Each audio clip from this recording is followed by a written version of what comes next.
खबरों की ओर। झारखंड में 2 विधानसभा सीटों पर होने वाले उपचुनाव को लेकर नामांकन दाखिल की प्रक्रिया को लेकर बीजेपी उम्मीदवार डॉक्टर लुइस मरांडी आज दुमका समाहरणालय परिसर में अनुमंडल पदाधिकारी महेश्वर महतो के समक्ष नामांकन पर्चा दाखिल करेंगे। साथ ही आपको बता दें, लुइस मरांडी द्वारा नामांकन दाखिल करने के मौके पर सूबे के पूर्व सीएम रघुवर दास, प्रदेश अध्यक्ष दीपक प्रकाश, झारखंड के पूर्व कैबिनेट मंत्री अमर बावरी और बीजेपी विधायक दल के नेता बाबूलाल मरांडी मौके पर मौजूद रहे। आपको बता दें, दुमका उपचुनाव में लुइस मरांडी का सामना झामुमो के बसंत सोरेन से होगा।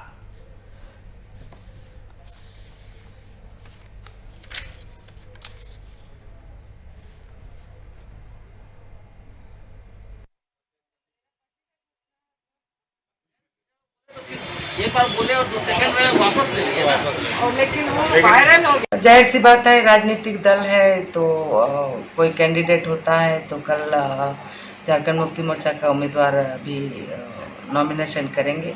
हम लोग भी करेंगे, हम लोग का भी अपना समय है। लेकिन चुनाव तो चुनाव होता है, कोई भी चुनाव छोटा नहीं होता है, कोई भी चुनाव बड़ा नहीं होता है। एक स्ट्रेटजी के तहत चुनाव लड़ा जाता है। लेकिन सरकार है सामने, हम लोग एक एक बिंदु पर नज़र रखे हुए हैं, क्योंकि सरकारी तंत्र का ये मिसयूज कर सकते हैं। कहीं कहीं मिसयूज हुआ भी है। तो लुइस मरांडी आज अपना नामांकन दाखिल पर्चा करने यहां पर पहुंचे, जहां पर मौके पर कई गणमान्य नेता जो है मौजूद भी रहे हैं। आपको बता दें, झारखंड में 2 विधानसभा सीटों पर होने वाले उपचुनाव को लेकर नामांकन दाखिल की प्रक्रिया के साथ बीजेपी जो उम्मीदवार डॉक्टर लुइस मरांडी है आज दुमका समाहरणालय परिसर में अनुमंडल पदाधिकारी महेश्वर महतो के समक्ष जो है नामांकन पर्चा दाखिल करेंगे। साथ ही आपको बता दें, उनके साथ जो है कई गणमान्य लोग भी वहां पर मौजूद दिखेंगे। तो बिहार झारखंड संपादक कुंदन कृतज्ञ हमारे साथ जुड़ गई है। कुंदन, जिस तरीके से यहाँ पर बिहार में उपचुनाव को लेकर सरगर्मियां तेज हो गई है, साथ ही यहाँ पर लुइस मरांडी जो है अपना नामांकन यहाँ पर दाखिल करने पहुंची है। देखिए चंदा, झारखंड के 2 विधानसभा क्षेत्रों में जो उपचुनाव होना है, दुमका की सीट खाली हुई थी। मुख्यमंत्री हेमंत सोरेन 2 सीटों से चुनाव लड़े थे, बरहेट और दुमका से, और बरहेट की सीट उन्होंने रिटेन कर ली थी। दुमका से उन्होंने त्याग पत्र दे दिया था, दुमका की सीट छोड़ दी थी। और बेरमो विधानसभा की सीट खाली हुई थी राजेंद्र प्रसाद सिंह कांग्रेस विधायक की मौत हो जाने की वजह से। इन दोनों सीटों पर जो उपचुनाव हो रहे हैं, उपचुनाव में अब तमाम चीजें स्पष्ट हो चुकी हैं। दुमका से भाजपा की पूर्व मंत्री डॉक्टर लुइस मरांडी भाजपा की तरफ से, या कह लें एनडीए गठबंधन की तरफ से चुनाव मैदान में है, और वहीं महागठबंधन की तरफ से बसंत सोरेन उम्मीदवार हैं जो हेमंत सोरेन के भाई लगते हैं।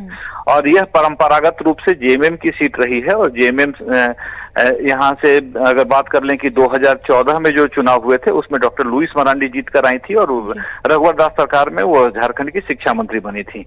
और इसके साथ सबसे अहम बात, माफ कीजिएगा, मानव संसाधन कल्याण मंत्री थी। और दूसरी तरफ बेरमो की बात कर लें तो राजेंद्र प्रसाद सिंह के बेटे अनूप सिंह को कुमार जयमंगल के नाम से जो उनका राजनीतिक करियर है, उन्हें टिकट मिला है। और एनडीए गठबंधन की तरफ से योगेश्वर महतो बाटुल हैं। योगेश्वर महतो बाटुल 2014 में चुनाव जीतकर आए थे। 2019 के चुनाव में राजेंद्र प्रसाद सिंह ने उन्हें मात दी थी, और राजेंद्र प्रसाद सिंह दोबारा से चुनकर बेरमो से विधानसभा तक पहुंचे थे। तो स्पष्ट रूप से दोनों सीटों पर एनडीए गठबंधन और महागठबंधन की तरफ से उम्मीदवार ऐलान हो चुके हैं। और इन दोनों सीटों पर जो नामांकन की प्रक्रिया है वह भी इन दोनों लोगों के द्वारा निपटा दी जा चुकी है। अब से थोड़ी देर पहले डॉक्टर लुइस मरांडी ने अपने नामांकन का पर्चा भरा है। अब स्थिति यह है चंदा कि कल ही रांची में भाजपा और आजसू ने एक संयुक्त प्रेस कॉन्फ्रेंस किया था, जिसमें राज्यसभा सांसद दीपक प्रकाश और भाजपा के विधायक दल के नेता बाबूलाल मरांडी थे, सुदेश महतो थे, चंद्र प्रकाश चौधरी गिरिडीह सांसद थे। इन लोगों ने संयुक्त एकता दिखाते हुए बेरमो सीट पर भाजपा एनडीए महागठबंधन के प्रत्याशी को जीत दिलाने की बात कही है। और दूसरी तरफ भाजपा की कोशिश होगी डॉक्टर लुइस मरांडी को दुमका सीट से जीत दिलाने की। अब सबसे अहम बात इसमें यह है कि आजसू जो 2019 के चुनाव में भाजपा से अलग होकर चुनाव लड़ा था, अब आजसू ने एकता दिखाते हुए भाजपा के साथ इस चुनाव में उतरने का ऐलान किया है। तो कहीं ना कहीं यह एक परिवर्तन है जो 2019 के चुनाव में जो नतीजे निकल कर आए थे, उन नतीजों से दोनों दोनों पार्टियों ने सबक लिया है जी। और सबक लेकर वह साथ चुनाव में उतरने की बात कर रहे हैं और आजसू ने अपना सहयोग और समर्थन देने की बात कही है।